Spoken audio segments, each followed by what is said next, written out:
Hey friends, simply put, if you don't know what data you have and where it resides, you can't do much with it. Gaurav Malhotra is here to show me how Azure Purview will help me scan and map all of my data, no matter where it resides, today on Azure Friday.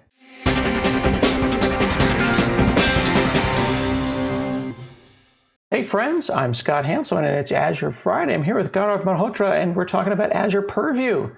Big launch last week. Congratulations to you all and the team. Thank you, Scott. It's great to be back. Well, we had an exciting launch last week, and we have been seeing a great excitement among our customers and field, for that matter, in terms of uptake for Azure Purview. Well, data is the most strategic asset of our time, and yet three-fourths of that data has not been analyzed. Wow. And when we go and look at why this is happening, we see that because a lot of those processes today are manual to be able to discover and understand that data, and they are time consuming. And that's where Azure Purview comes in.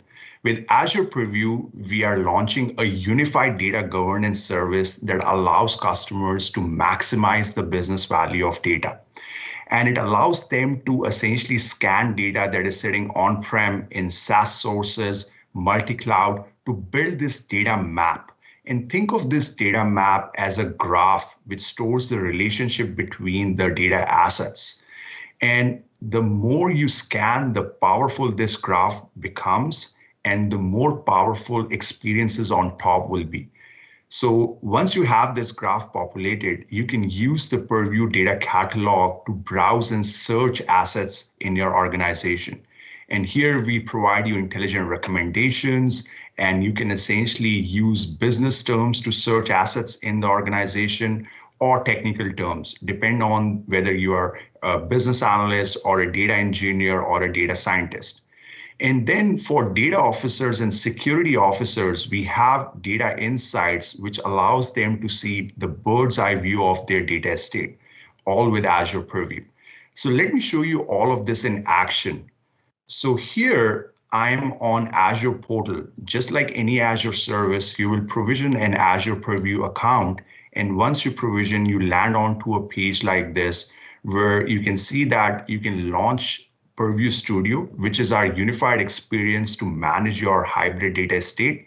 You can look at our documentation and some other things that you have chosen while you have provisioned the Purview account. Mm-hmm. So let me click Purview Studio over here. And this is going to take us to the home page of Purview, where you can see that I've already registered a bunch of data sources, scanned thousands of assets across petabytes of data in my different data sources. And here, I'm going to show you that this data map got populated and how easy it is to populate the data map. So I'm going to actually switch to the sources view first to show you that how easy you can essentially come and register your data sources today. I'm looking at this, and you've got SQL Server, you've got AWS, you've got S3 in there. Like, this is Azure Friday. You're bringing in data from everywhere. Yes, so we actually support a bunch of sources today with our public preview launch, and you can see that you can use on-prem SQL Server, Teradata, SAP instances. There's Power BI, so you can scan your entire Power BI tenant, your Power BI dashboards, your reports and data sets with that. We have Azure Synapse Analytics. You can even go and do almost every Azure source that exists. And we are starting with our multi-cloud journey with Amazon S3 as well. Wow. So yes. So one thing I do want to point out here is that as a customer, you can actually do point-wise registration, or you can also come and say that I want to register a subscription or a resource group. And that's where the smartness with Azure Purview comes in, because it is then going to automatically register all the storage accounts, all the SQL servers, all the Cosmos DBs underneath it.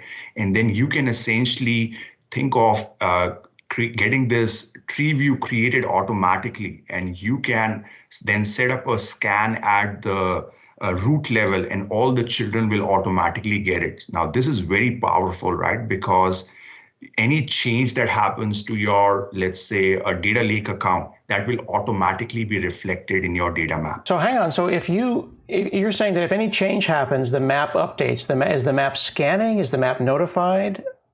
So we are actually automatically registered with the Azure Resource Manager, which means that if any update happens, let's say you go and delete your storage account, or you update your storage account with any configuration, then our map will automatically catch that update and reflect that in this data map view as well. Cool. And yeah, so you can essentially register your sources in few clicks. And then once you're registered, like in this case, I have a Data Lake Storage Gen 2 account, I can very quickly set up a scan on that. And here we do support credentials stored in AKV. So you have your credentials, in this case, stored in a key vault, which we are automatically pulling in. And you can do test connections to make sure that those credentials actually work. And then as a user, you can choose to scan your entire data lake, or you could say that I want to scope the scan to essentially just pick up few containers or folders for that matter that should be used for this scan. So let's say in this particular case, I'm actually going to continue to use everything in my data lake that I want to scan. Then you will come here to set up your scan rule set. Now, think of scan rule set in this particular case as a mechanism where you will come and say, these are the file types that I want to scan in my lake. Or you can also come in and provide custom file types. So as we worked with customers, we found out that a lot of customers today have different custom file extensions, like, for example, let's say .cust. And it is nothing but still an Excel file or a CSV file or a TSV file. So they can essentially just provide this mapping and create this custom type. And this essentially tells our scanners that if you detect a .cust type, treat it as a CSV file. So it becomes really smart for when they are scanning the data lake. So once you have selected this file types, then you can essentially select these 100 plus out of the box classifiers that we support. Wow. So which basically means that as the scanners are running, if they detect a column that is, let's say, an Australia medical account number or a Brazil national ID card, they will automatically tag that. And you can see that we support these across different domains, whether it is finance, your personal category around date of birth, email addresses. So these are automatically supported out of the box. And as a customer, you can define your custom types as well. So you can come in and say that I might have this transaction ID column, and you can represent the semantics of that using a regular expression. So if you detect any of that, just tag it as a transaction ID, and you can define confidence levels and all of that with it as well. Oh, wow. So like if I was at UPS and I want to say 1Z and then a long number, that's a tracking number or whatever my business specific thing is. Yes, absolutely. So you can essentially come and define any of those types. And here on this screen, you can see that you can also specify patterns that you want to exclude. So if you detect any of such patterns, you don't want to essentially catalog those files in your data map. So you could specify those as well. For this one, let's just scan everything. So you can go and create this scan rule set, and you can see that this automatically created. One of the things that we automatically do that for all the supported types that we have in the system, we have these default scan rule set created. So you can continue to use those for any type like you scan, whether it is an ADLS Gen 2, it's a SQL server, or it is a SQL database, we automatically come up with system defaults. And you can see the details corresponding to these system defaults by just clicking on that view detail button, if you will. So let's continue to select this custom type that we created for this one. And now on this screen, you can say that I want to set up this scan and I want to run it on a cadence. So you can run it, let's say, every month, every week. Now, in this case, let's say I want to run it on the last day of the month. So whether it's a leap year or it's a 30-day or a 31-day month, we will automatically take care of that. And you can essentially say, this is the scan I want to create. And then at that point, you can save it and the scan will start to run immediately. Now you So mentioned petabytes of data, and when I see regular expressions and scans and regular scheduled scans, I'm thinking to myself, how do we have the power to manage that much data? Is that the power of Purview? yes, that's the power of Purview, right? Because it is automatically doing that in a serverless fashion. So as a customer, you are just registering your data source, you are just setting up the scans, if you will, and then Purview will automatically go and spin up that infrastructure to scan the metadata, fill the data map with that metadata, the lineage information, the classification information, and then as a customer, you can use the catalog experience to browse and search the scanned metadata from the unified experience that we provide. Amazing. Yep. So now we have registered a data source, we have set up the scan, and one of the other things that I want to mention is that you can essentially tag your assets as they are scanned using business terms as well. And this is where our business glossary experience comes in, where you as a customer can essentially import your existing business dictionaries. And we have this bulk import experience that you can use to just import those dictionaries into the system. And you can see that I already have a dictionary created over here. And you can define new terms, business terms in this experience. So let's just open up an existing term, and you can see that this term is essentially using a system default template. And this is actually one of the pieces I wanted to highlight, that as a customer, you can create these business terms using the system default template, which comes up with these attributes, or you could define your own term templates as well. And think of term templates as a capability where you can define these attributes per domains, business domains in your organization. So you could have a human resource template, you could have a sales template, and all the attributes that correspond to that template. So this is really powerful for customers, because now a customer could essentially have these different business units in their organization, and they can essentially create that business taxonomy based on those business domains. So once you have created this business dictionary, you can essentially tag your assets with these business terms. And that's where the next experience comes in, that now that I've populated my data map, I'm actually going to go and search the data map. So think of this, that I'm a business analyst, and we recently run a marketing campaign, and we want to see the impact of that campaign. So as you can see that as I just click it, it shows me my search history, my what did I access recently. And as I start to type, it starts to give me intelligent recommendations, because it is automatically searching for those relationships of the term that I just typed with the assets that exist in my data map. And this is not a simple text-based search. This is actually a semantic search, because it is reducing all those intelligent relationships that we have built in the data map and providing you recommendations. So in this case, as you saw that once I hit enter, it returned me all the results with that sales term. And here I can now then filter those results by different, what we call as facet filters. So let's just use this business term to actually filter down the results. And now you can see that I have this sales order header table, which is interesting to me because I want to see the impact of sales that happened with that marketing campaign.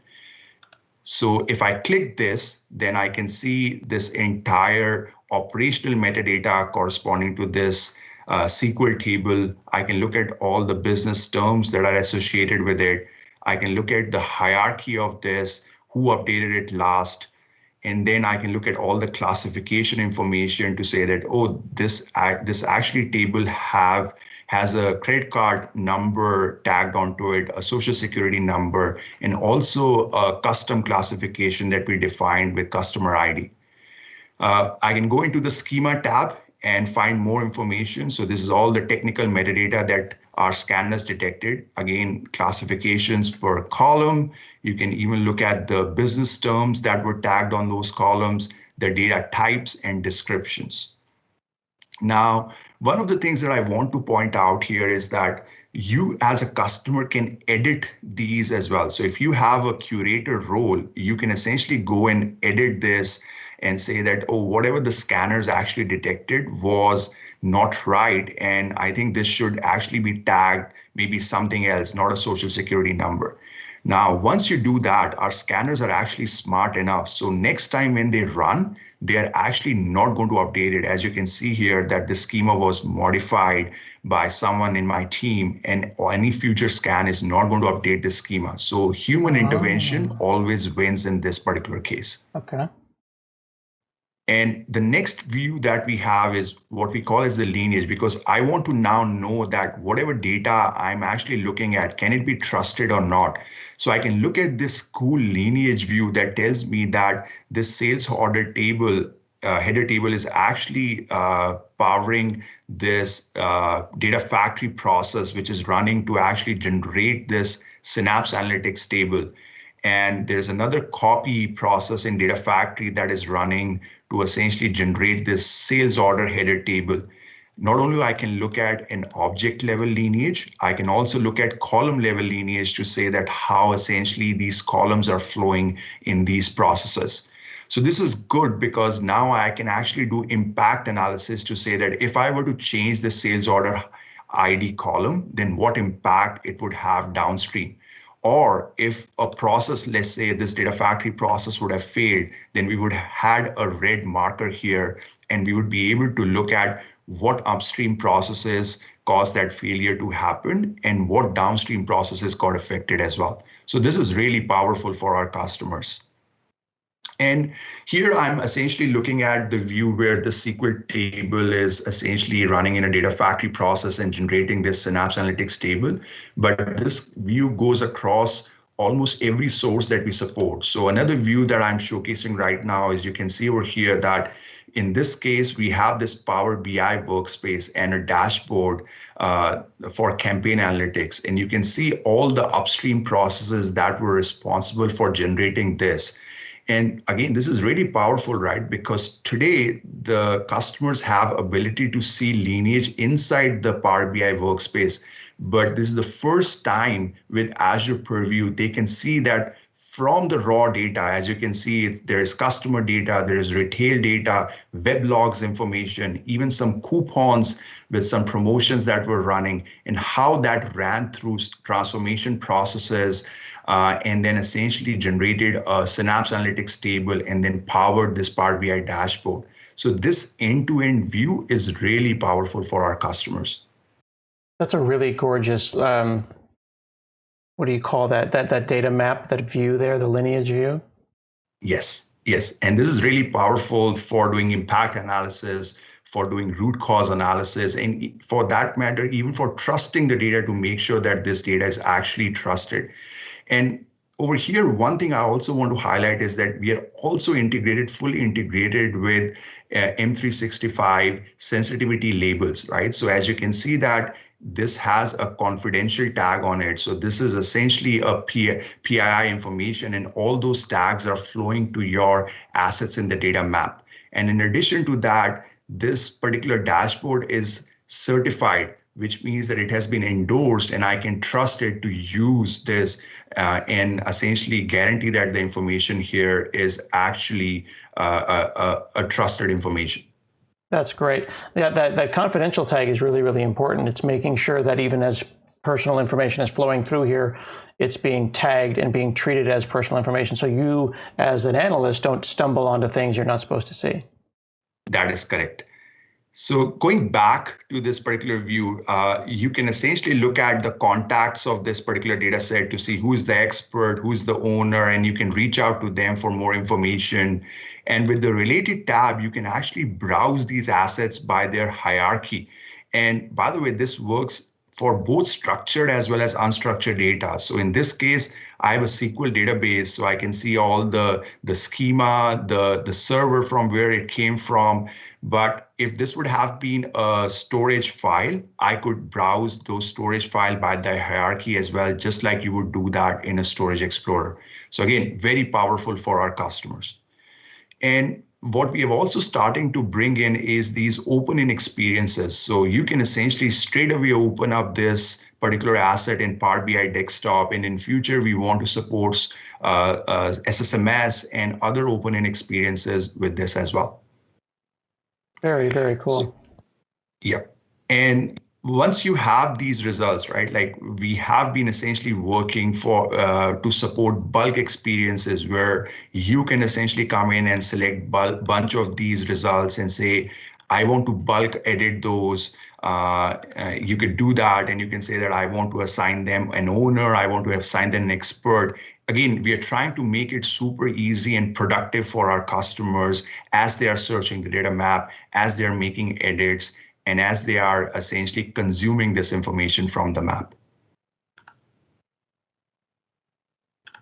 So now, once we have essentially looked at this information, you saw that within few clicks, I was able to search my data map. I was able to look at the results by relevance. I was able to dive deeper, like filter the results, dive deeper into a particular one, look at all the operational metadata, the technical metadata, the business metadata, the classification information. Now, I'm going to switch gears a little bit and show you that if you are a data officer or a security officer, how you can use these insights view to essentially get a bird's eye view of your data estate. So here you can see the distribution of your data assets across your storage accounts, across your Synapse Analytics tables or Azure files, how much size of data has been essentially scanned in the time period that you have specified over here. You can look at the scan information to see that how many scans have run over a period of time. You can use different filters to essentially set up different ways to slice and dice this information. And this one is one of my favorite views. From a compliance standpoint, you can look at all the sensitive data in your data estate. So you can look at what are the top sources that were classified, what were the classifications that were applied, different types of classifications, the 100+ classifiers that we support. And by the way, these classifiers are all shared between M365 and us. So if you go to M365 Compliance Center and use those sensitive information types, these are those exact same sensitive information types that now we are bringing to Azure. And you can look at all those classifications that have happened for different files and tables. And from these top level views, you can actually dive deeper now and look at that, what was that classification, which sources, which files it got applied. And let's say in this case, I want to look at a US phone number. I can dive deeper into it and essentially find further information to say what was the actual source type this was applied. So start from the top, dive deeper, find more information, and gain those insights that will essentially help you to govern your data estate. So you've seen a bunch of things in action over here. You can also go to our management center to set friendly names, manage your integration runtimes, which is actually the same things that you've already been using to move your data with Synapse, with Data Factory. So now they're being extended to support scanning of metadata and classifying your data as well. You can essentially manage all your classification rules. I mentioned we support 100+ classifiers in the system. You can define your custom classifications as we saw that when we were setting up the scan rule sets, define your confidence levels, column patterns, all of that is supported in the management center. There's a ton of stuff here. This looks like an incredibly rich experience, and anyone who is a data geek is going to love to get in there and start classifying and scanning their data. Here you've got 250,000 assets across petabytes, and you said it really has no limits because it's a serverless experience. Where can people go right now and learn more and try this out for themselves? Yeah, so we are live on azure.microsoft.com, where you can find more information about Azure Purview. You can go to our documentation on docs.microsoft.com. You can try the tutorials, learn more about it, get started with it, play with it. We have our pricing information live. We are running some cool offers during the preview timeframe where you can scan your entire Power BI and SQL Server on-prem for free. So tons of information already there, which you can use to get started with Purview. Fantastic. Free in preview. Get on it right now so you can go and reimagine data governance for yourself. I am learning all about Azure Purview today on Azure Friday. Hey, thanks for watching this episode of Azure Friday. Now I need you to like it, comment on it, tell your friends, retweet it. Watch more Azure Friday.